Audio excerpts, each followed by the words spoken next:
Leisa Peterson, thank you so much for being here.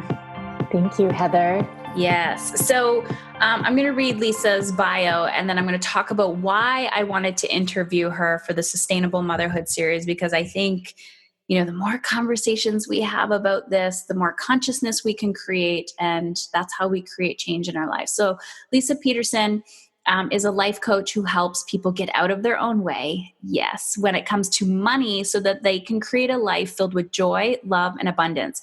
She combines her skill of being a longtime entrepreneur, money expert, mixing it with mindfulness practices, hypnosis, and other breakthrough techniques to help clients reconnect to their true selves while removing their internal beliefs and past traumas. Yes, yes, yes. Leisa is passionate about exposing the fallacy. Fallacy of lack. Yes, in our culture, while encouraging the understanding of what it means to be living in abundance. You can connect with her at thewealthclinic.com. Thank you, Leisa, for being here. This is such a juicy conversation. It is. Money. I always go, let's just talk about money. And then people can just stop watching, unsubscribe, move on. Why do people why is it a cultural appropriateness to be like money? I would have to say, from my perspective, after almost 30 years working with money, is we're pretty broken around money, period. We're broken. There's a lot of broken aspects. And just to be clear, everyone has it. Just some of us are good at working on it and knowing we have it. And some of us are really good at being in denial of it. I love that, being in denial of it. So I think I know the answer to this, but I want to know your answer to this. Can you have the same money beliefs of there'll never be enough, whether you make $1,000 a year or $1 million a year? How does that show up? How do money beliefs manifest in your life? And does it mean if you have, a crappy story about money that you're poor? Yeah. I mean, I can just speak from my own experience. And that was, I came from very little, super broken around money growing up. Thought that if I had a lot of money, I would be happy. Everything would be fine. And I think that that's really taught in our culture. It's not hard to pick that up. You watch TV, there's messages that say it's going to be better. And I became a self-made millionaire by my mid-30s. That's how possessed I was at making a lot of money. And I got there, and it was a big shock because it did not change who I was as a person. It did not bring me the happiness that I was seeking. All it did was show me that I had unturned that stone, and what I was looking for wasn't under that stone. And then I was like, oh crap, what do I do? I've got to figure this out now. Even though I have money, it's the answer is going to come from something else. And I think that's why I feel so valid in teaching this topic, because it's one thing to not have seen that side of it. And for me, I really did see the full gamut of experience. Of going from nothing, cultivating and creating the illusion of what society teaches us, and then realizing, guys, that's really not what brings you happiness. So what did you find and learn throughout that process? What did you have to transform about yourself? Yeah, number one, I had to get out of my own way. And that's why I talk about it even in that short little bio, is it's if we do not realize who we are and what baggage we're holding on to, it doesn't just magically disappear. So I feel like I've spent all these years, I'm 50, and I feel like I've spent my whole life trying to understand how to break free of that baggage that came.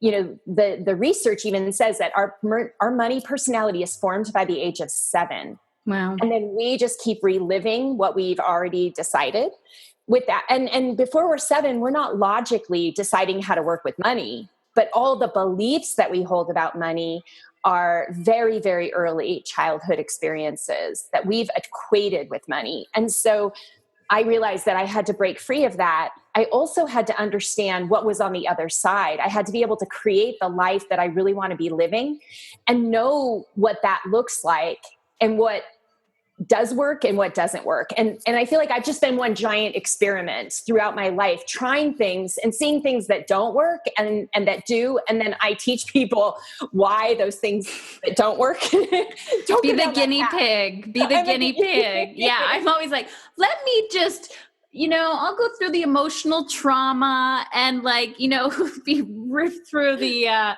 coals. And then, maybe you don't have to go that deep. But yeah, awesome. Yeah, it's a beautiful thing. And this is what I like about wealth consciousness, because so what's coming up for me now is, someone's sitting there going, I'm unhappy and I have no money. So how do I know that it's not money that I want? Yeah. So this is a great question, because I do see that there is tremendous benefit for being able to make money and have the confidence that comes with making money. Now, to what I've learned is that you can make money in a lot of different ways. Many of us are being called to make money in a way that makes the world a better place, right? Mm-hmm. And that's more difficult. I'll just flat out say that is more difficult for most of us than just going out and getting a job and being paid for that money. Does that make sense? Yeah. I was like, damn it. Of course I always pick the difficult path to take, right? It's not just about showing up somewhere, punching in, doing the 9 to 5, checking your list off. It's about the deeper stuff of making a bigger impact. So why is that harder? Why is it harder? One thought that comes to mind is it's because you're going to have to deal with all your shit, and you don't necessarily have to deal with all that crap out at a regular job. But when you decide to stand out and say, this matters to me, this is really important, this is what I'm passionate about, in order to be able to be visible with our deepest passions that may actually come from a very wounded place inside of us, we don't get a pass on that. We actually have to do the work, and then the money comes. The money doesn't just pour into our lap normally, especially for a lot of us who have gone through a lot of trauma. I will count myself in that camp. Some people haven't had that. Their life is going to be very different than the life that I teach about. People who come to me have experienced trauma at some level in their lives. They know it, they're acknowledging it, and they want help with it. When we come from that side, I will say many of the people who have dealt with a lot of trauma do struggle with money. Can you tell me, can you define trauma just in case someone's listening? Sure. So trauma, I would say a childhood that had a lot of emotional upsets. It could be something that nobody had any control over. It was just death. They dealt with a lot of death. They dealt with, sexual abuse. They dealt with sexual confusion at a young age. They dealt with a lot of anger in the household. Things that when a child is going through their development phase, especially through teenage years, that were shocking, that the child did not have the emotional capacity to work through, get locked in time and are like little trauma points that often come out later in life in weird ways, is the best way I can describe it. Does that make sense? That makes total sense. And so let's talk about emotions. And I know you're big into energy work, and I love this stuff. And people are like, what are you doing? What are you talking about? And I'm like, just trust the process, because you feel it after. So can you talk a little bit about emotional trauma, how this stays trapped in the body, how it manifests outwardly, and that it's actually not that difficult to remove? It doesn't always feel good, but it's not that difficult to get rid of. Yeah, totally. And first of all, I am not a trained therapist. I just want to say that my work has come from my own pathway. I've never seen a therapist, so I don't even really know what they do. I do focus on the energy work. I am a empath. People call me psychic. So I have the ability of feeling people's emotions at a super deep level, even if they can't. So I just want to preface everything by what I just shared as I talk about what I'm, going to try to explain. And, in a nutshell, I'll just use my own self as a guinea pig again, because I'm good at that. When I was a child, my mom was very helpless. She she was not capable of dealing with the trauma that was coming up from my father and from the pain of money. And so she would go into a very, she would escape mentally. She would escape into a book. She would escape into herself. She would escape into this dark place, and I couldn't reach her. And I think that I, as a young child, felt the urge to help her all the time. The problem is that urge to help her, if I don't recognize it and see it, I start living my life trying to help other people. But in reality, it was because as a child, I could not help the people that were most important to me. And it broke me open and trapped things in time. And so when I go back and I do work on myself, and I discover that the whole reason I'm doing everything that I do today is because I couldn't help my parents when they needed me. I thought they needed me. That breaks open freedom. So once I go into that and I can have the emotional experience of the tears of realizing, oh my gosh, this is it. This is why I do the work that I do today. When I'm on the other side of it, I'm free of it. Now I can see that this is why I do what I do. It's why I'm so powerful in what I do. But I don't have to live with confusion and lack of clarity of my why. Like not knowing your why for doing things can be very, very painful for us. And I'm sure people listening to this know what I'm talking about. Like, they're like, I got a little piece of it, but I don't have the big picture yet. Mm-hmm. When we know that, all of a sudden, it's like we're on fire. We are ready to be more visible than we've ever been. We're ready to help people. We're ready to do the things that we really want to do without holding ourselves back.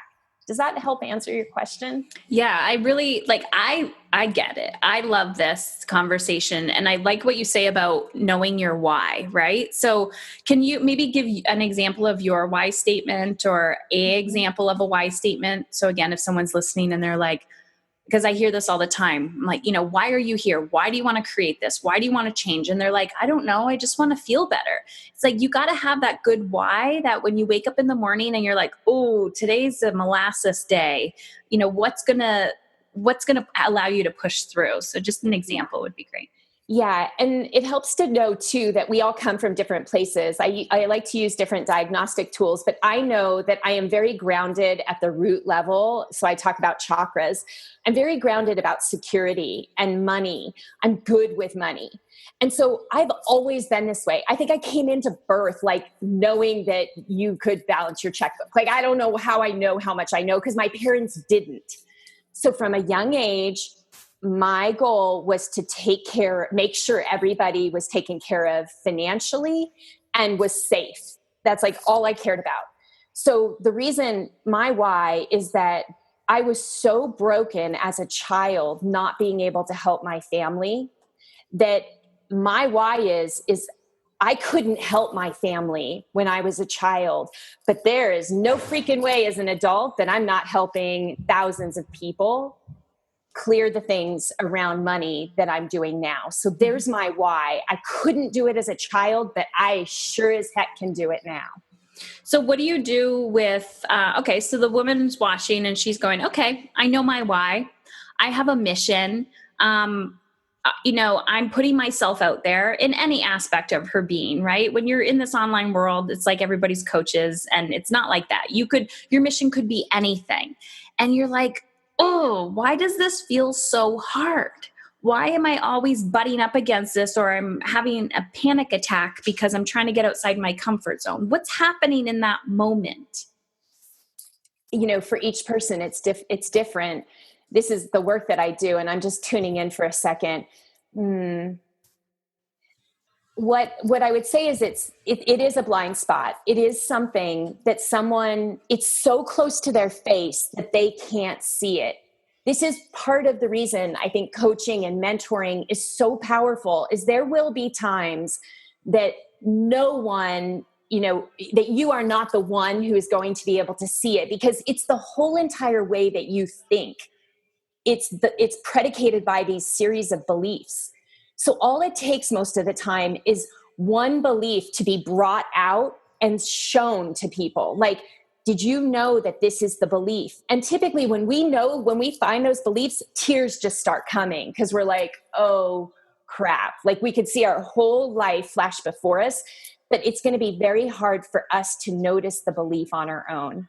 Does that make sense? And then once that falls, everything starts to make more sense. But finding those beliefs, I've always said to people, I feel like a lot of my work is just the identification of the belief, because once we know that, things naturally start to happen. The human consciousness wants to be free of that belief. It's not true. We just thought it was. Yeah, I always use the analogy of like you have spinach in your teeth or like something on the end of your nose and you're not looking in the mirror, you're walking around and then someone, no one says anything because they don't want to embarrass you. And then someone's like, hey, did you know you have spinach in your teeth? And you're like, thank you. How embarrassing is this? I'm walking around with all of this, right? You're like, okay, I'm going this way. You're like, hey, and it's just bringing that gentle awareness, like you were saying, of like, hey, it's there. Oh my gosh. Okay, now that I know that, like, this is so much easier, right? No wonder why nobody's talking to me because I got spinach in my teeth, or I'm just using that as an example. It's perfect. Yeah, I want to talk about greed and money because, the belief system, if I have more, I'm greedy. So then, okay, so now I have all this money and I'm just going to give it away so that people know I'm not greedy. So can we talk about that, especially with women? Yeah, totally. It's a great conversation. It comes up all the time. Selfishness. I'm going to feel selfish. I think I mentioned offline is I had a story because imagine what I told you with my family. I was really good with money. They weren't. Well, they would constantly be like, well, you're greedy. You're selfish. All you care about is yourself. And after you hear that over and over and over again, my story became, I must be a greedy person. But mind you, that was under the surface. I didn't realize it. That was the absolute worst type of person I could ever imagine.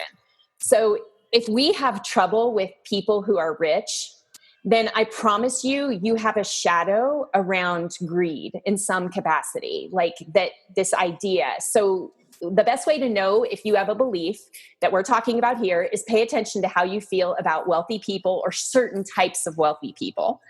Once you realize that that's happening, you can go through a pretty quick process of looking at it and realizing that there is no such thing as greed. It's all in the perspective of the person carrying that thought. But if we don't let go of it on our own side, all we see are people showing up in our lives that seem greedy. Does that help a little? Yeah, it's a projection, right? And it's funny because I'll just say this because everyone sees their own things, but I seen somebody jogging today and I was like, oh, that's amazing. And there was no judgment. But a few years ago, I would have judged what that person was wearing. I would have judged what that person looked like. It was a mere projection of my own stuff, right? Mm-hmm. And then people are doing that to us, right? They're projecting onto you. We're constantly pinging off of each other. And so, but the truth is, like you just mentioned, when someone is projecting their stuff onto you, you're greedy, you're selfish. The first few times you could say, okay, that's a projection, right? If you're aware enough to say that. And then after a while, you're like, oh. So I feel like we constantly have stuff to work on. Like there's never this arrival period where people are like, well, I feel like I'm on the brink of something. I feel I'm getting close. What does that mean when they're like, I'm on the brink? I'm so close. I can feel it. And then you're like, I'm so close. I'm so close. But it doesn't happen. Like it doesn't ever come. Is that the thought? Or you have this breakthrough and then you're so close again. It's like this evolution. I just believe there's no sense of arrival. It's a continuum. So what's coming up is abundance, just to talk about that for a second, because there's a misconception that abundance means like you're going to be greedy. You're going to be like wanting it all and you're going to hoard stuff. Like that's the absolute idea of it. But what I found is, and it took me many years before I could even talk about abundance because I saw that too. Like I didn't see it. And so I couldn't teach it and I avoided it completely. But within the past couple of years, all of a sudden I was like, oh, abundance is merely a reflection of your awareness. So if you're almost there, if you're like, oh, it's so close, it really is something that is going to come down to your own personal awareness of gratitude, of acceptance of what's going on, and actually seeing the limitless possibilities in that opportunity.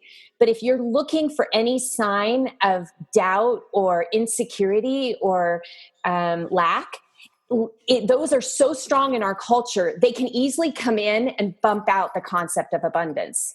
Abundance is our natural state of being. Anything other than that are things we've learned in our lifetime that are just habits and beliefs.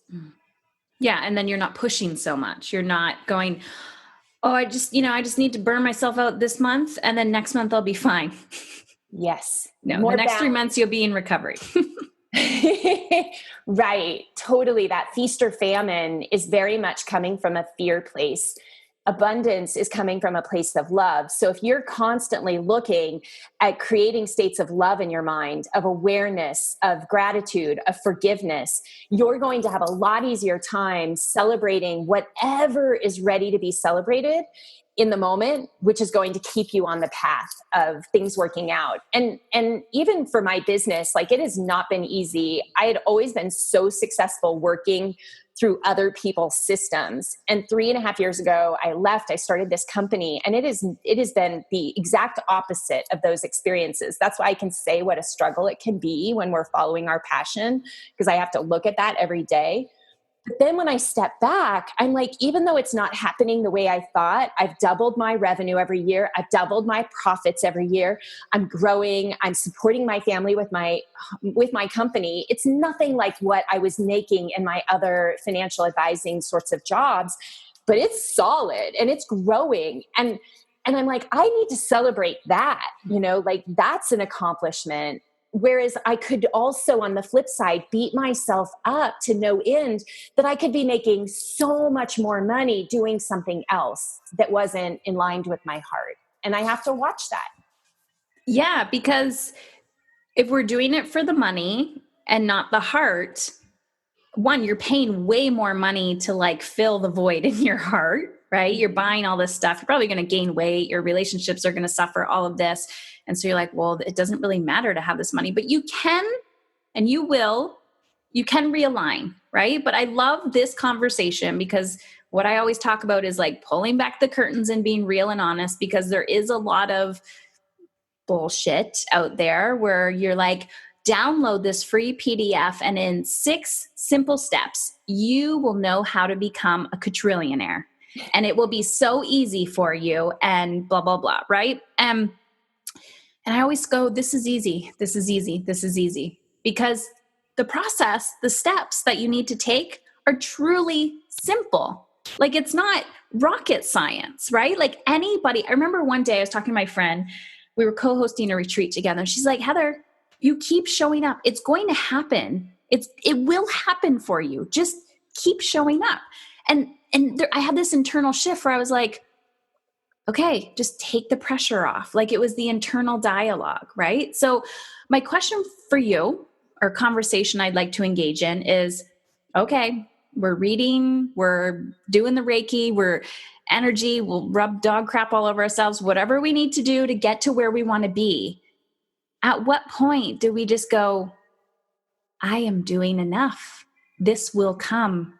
Patience, patience, patience. This takes time. Mm-hmm. We can do that right now. Yeah. Because it's true. Everything you just said, totally true. No matter where we're at, there is no arriving at this destination. It is just these little steps along the path that are taking us where we want to go. As long as our intention is pure and we're filling our heart with love, for me, what that means is that if my relationships, I have those non-negotiables. If my relationships are not strong, I'm not strong. I know that. And so I do look at those things to make sure that those are strong. And everything else builds off of those things. And so I think each person probably has that one area of their life where it might be their health, it might be their relationships, it might be their children, whatever. Know that it's very likely that you need to have a foundation first to be able to say that statement. Okay, I'm on the path. You know what I mean? Like, find your grounding first, and then know that everything else is just a journey, and that it is always going to be okay. Always. No matter what happens, even if our life comes to an end, we are going to be okay. Mm-hmm. Yeah. And that's how I try to live every single day.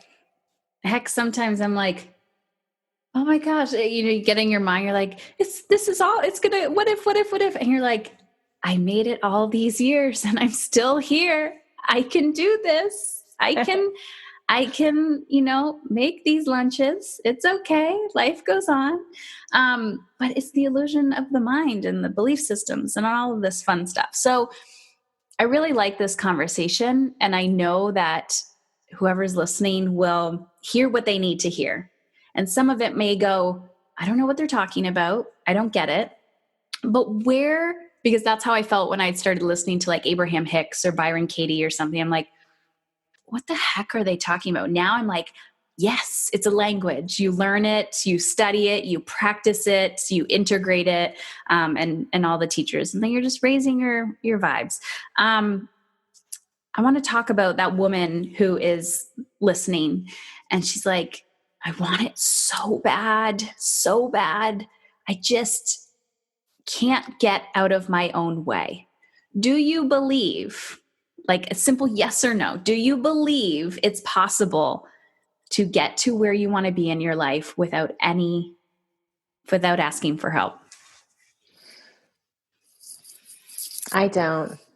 I couldn't have done this if I hadn't let go and asked for help again and again. And even this morning and yesterday and the day before.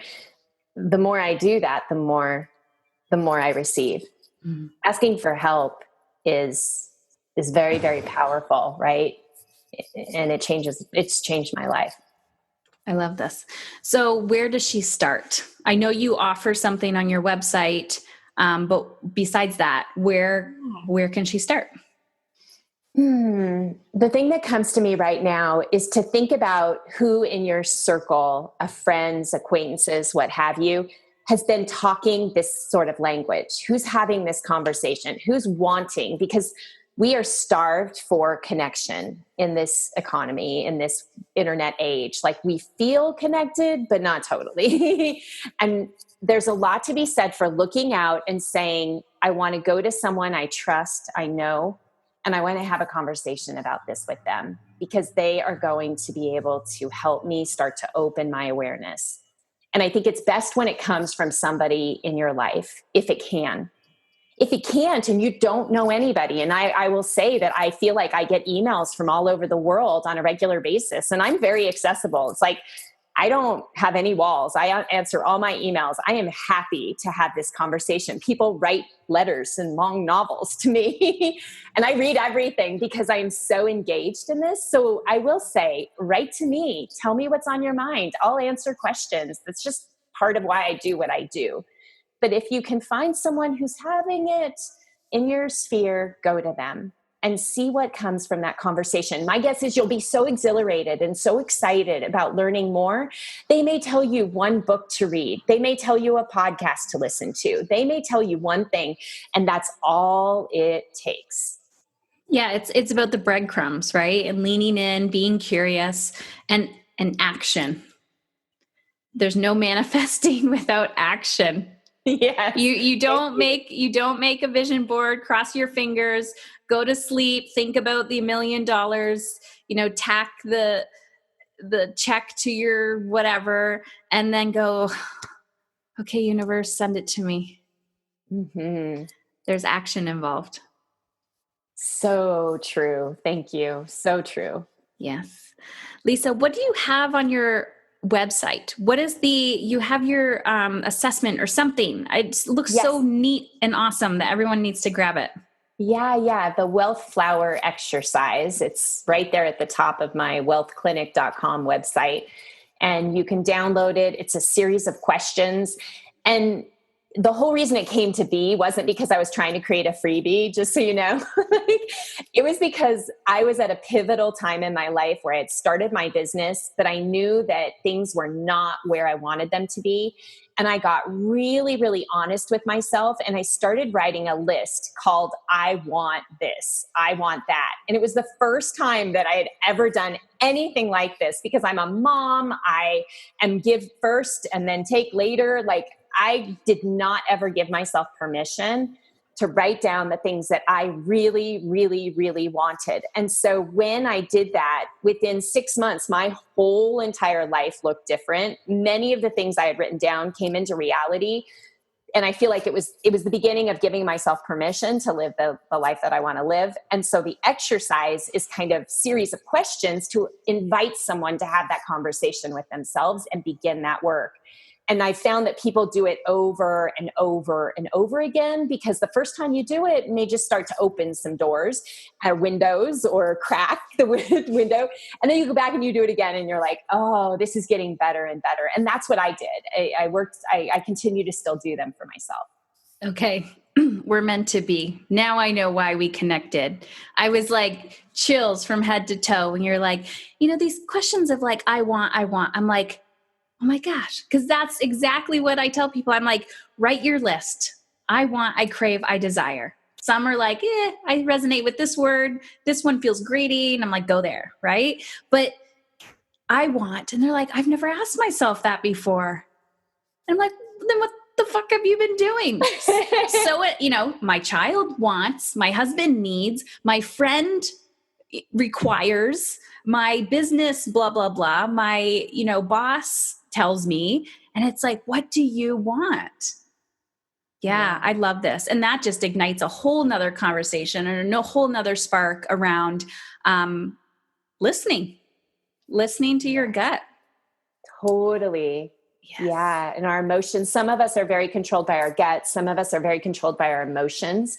So knowing what allows us to move forward in our own decision-making process is really powerful. And you'll notice it. You'll be able to write things down. And sometimes you'll be like, I actually don't want that. Like at first it may be a lot of superficial stuff. Mm-hmm. And just keep writing. No, there's no judgment. Just like write whatever you want. And the next step after that is to actually share it with someone. That's like freaking totally scary, because you're like, they're going to think I'm crazy and they're going to judge me, and it's like, find someone who's not going to judge you and share it with them. Or they're going to secretly go, I'm not crazy. I found somebody else who thinks just like me. Oh, thank God. Now I can take the mask off. I found another one. I always say, welcome to the crazy club. Yay. Where everyone thinks you're crazy for eating your vegetables and drinking water and wanting more to give back and be of service. So I'm like, whatever. I like to be called crazy. Me too. Yeah. Those people always circle back and then ask you for help, typically within 3 to 5 years. That's great. I love this conversation. So one last question I have for you, Leisa, is you're a mother. I remember watching, actually, I think it was 2015. So I was on YouTube and I found you, and your son was in the video, and you were doing a visualization with him, and you're like, think back. And he was like, he couldn't because he was present. And you're like, you kind of caught yourself going, oh, look at me, like projecting that, like you can be there, but yet you're being present. And that's what we all want. Right. So it's interesting how we project as even conscious beings, trying to be aware of this stuff. I see it all the time when parents are trying to teach their children mindfulness, because they're like, why won't you? Why won't you? And I'm like, they had 30 seconds of it. That's all they need. You're the one who needs 30 minutes. Right. So it's funny and interesting. But the question I have for you is around all of this wealth consciousness, the business that you've created, knowing that, do you just have one child? I have two. Yeah, okay. So, yeah. Knowing that your children are watching you, what does sustainable motherhood mean to you? And 2, why is it so important for you to become this person for them? Sustainability in my relationship is back to what I said. It's like I have ongoing mantra meditation that asks me, are you in flowing, loving connection with your family at all times? Now, mind you, that doesn't say, are you fighting with them or not? It's not a judgmental statement. It's, are you connected? And so as long as I know that my kids know there is a strong connection between us and them, it's a sustainable relationship. It will last, and it does. And they come to me, and my kids have a lot of autonomy and independence, but they know I am there in seconds if they need me. And that I am so present to that is my number one job for them. I'm not a helicopter mom. Like, I am way more lax than any parent I know, but they know that I am there. So that's the first. And why is that so important to me? Is that the second question? Yep. My parents weren't like that for me. Yeah. So the idea that I could come full circle, because most of the time, I think we have a really hard time not taking our own childhood and projecting it onto our children. I have worked very hard to keep my shit to myself and to work on it so that I could be present for them in a way that my parents weren't capable of being for me. Yay. I think that's perfect. A perfect way to end. And thank you so much. This has been a beautiful and amazing conversation. Thank you so much, Leisa. Thank you. It's so much fun. I could talk to you all day long.